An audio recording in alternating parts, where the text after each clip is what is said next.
California's Trinity River is the largest tributary to the Klamath River. The Trinity River makes up roughly 1/4 of the total drainage area of the entire Klamath. On average, the Trinity is often as productive as the other 3/4 of the entire basin in terms of naturally spawning salmon that return each year.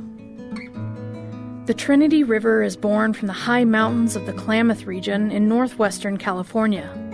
California State Highway 299 runs parallel to it for many miles along a spectacularly beautiful canyon. It then flows through broad alluvial valleys and long, narrow gorges before joining the Klamath River at Weechpeck.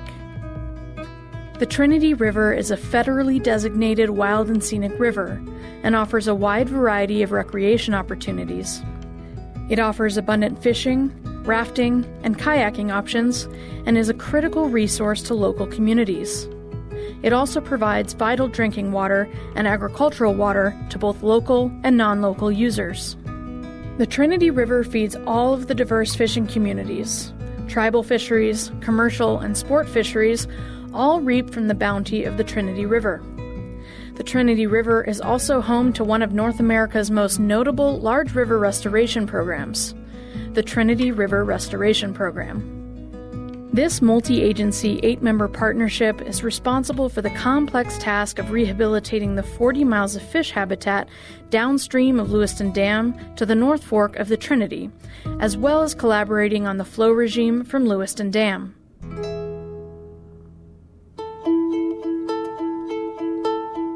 This reach of the Trinity River has been altered by a long history of impacts. Intensive gold mining began in the 1850s and continued for over 100 years, dramatically altering channel conditions. Industrial logging altered hill slope conditions and increased erosion and sediment production to the river and its tributaries. In the 1960s, the Trinity and Lewiston dams were constructed as part of the Trinity River Division of the Central Valley Project, as authorized by Congress. These dams blocked fish passage and for many years diverted an average of 80% of the flow out of the basin. Over the course of a century, multiple human impacts combined to upset the natural balance that sustained salmon populations for hundreds of thousands of years. It is now the responsibility of the Trinity River Restoration Program to restore that balance, but in the context of a smaller river system that has fundamentally changed. Historically, multiple runs of salmon, steelhead, lamprey, and sturgeon supported tribal people along the Trinity River. Hoopa and Yurok people have fished along the lower Trinity River for thousands of years, and they continue to fish today. The Trinity River's fish provided sustenance and wealth to the river-based communities. The river itself provided transportation and a pathway for important world renewal ceremonies. All of this changed with the gold rush and the arrival of thousands of miners, settlers, and homesteaders. The miners literally turned the river inside out and upside down. The changes were widespread, extreme, and some still persist today. Along with the physical changes came political changes. In the late 1800s, the Hoopa Valley and Yurok Indian reservations were established, affirming the tribal trust responsibility of the U.S. government. The establishment of these reservations guaranteed both tribes a place to fish and a right to fish. Today, the Hoopa Valley and Yurok tribes together have the right to take up to 50% of the total harvestable surplus of fish destined to return to the Klamath Trinity River. Since the 1960s, salmon and steelhead runs have been impacted by a combination of factors. Large dams have blocked access to 1/4 of the entire watershed and 109 miles of critical spawning and rearing habitats, while water diversions to the Central Valley Project took an average of 80% of the inflow from the reservoirs.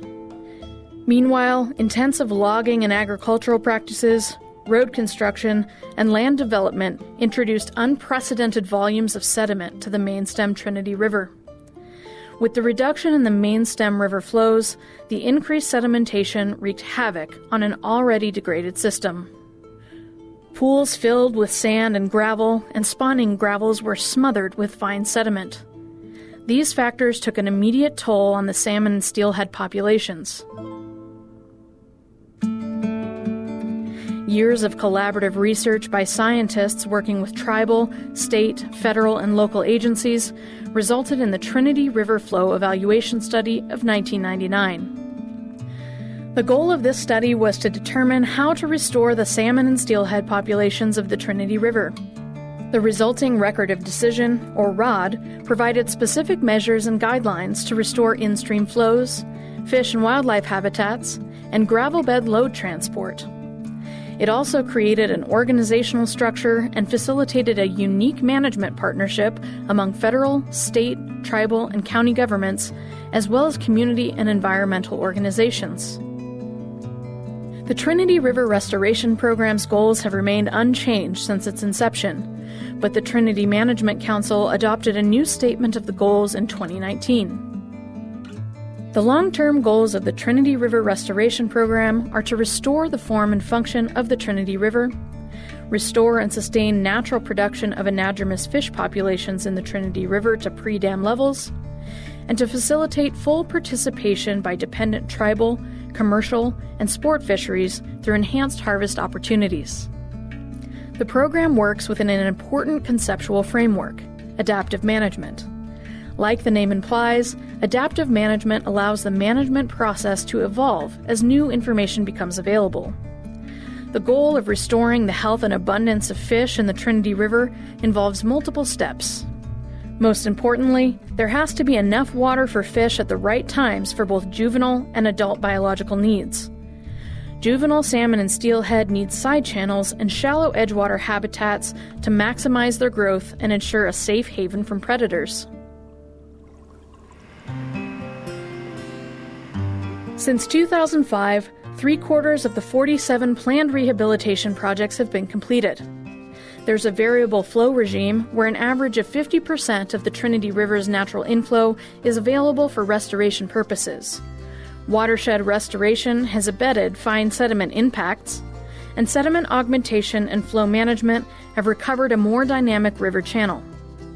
In addition, some necessary modifications to human infrastructures have been completed. Bridges, wells, and septic systems built when the river ran at 20% of natural flows have been modified or moved in order to accommodate the increased flows.